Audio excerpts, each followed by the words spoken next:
This video is about model polynomial functions through derivatives if maximum or minimum points are given.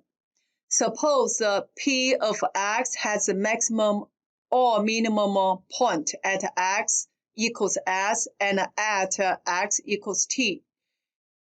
So we got P prime of x, which is a derivative of P of x equals Q is a constant, then x minus s and x minus t. Because for x equals s and x equals t, they are the x-intercepts of P prime of x. Therefore, P of x equals integral of Q. Q is a constant, x minus s times x minus t dx. For example, I want to model this curve through derivatives. If I think this C is a minimum point and this D is a maximum point, I put these values into GeoGebra and get the coordinates for these 4 points.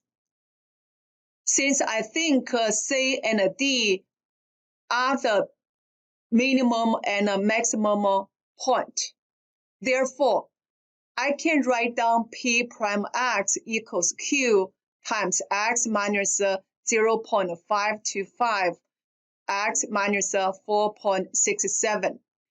0.525 is the x coordinate of C. 4.67 is the x coordinate of D. C and D is a minimum and maximum point. So I do the for you and get P prime of x equals this.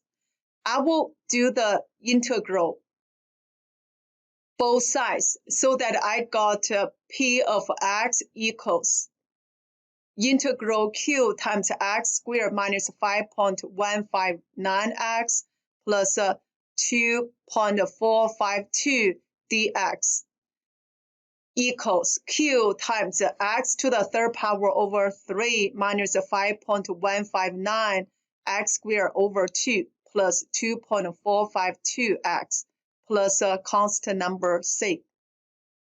This will be the general form for the cubic function,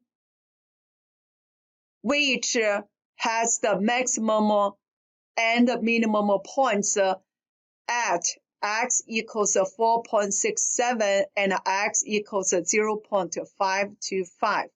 Next step, we need to choose any 2 points out of these 4 points on the curve to substitute into this general cubic function to figure out this Q and C.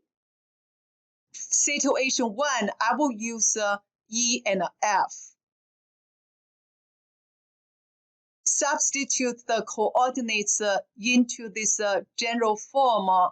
I got these 2 system of equations. Then I solve. I will get the Q equals negative 0.104 and C equals 1.216. Then use the general form.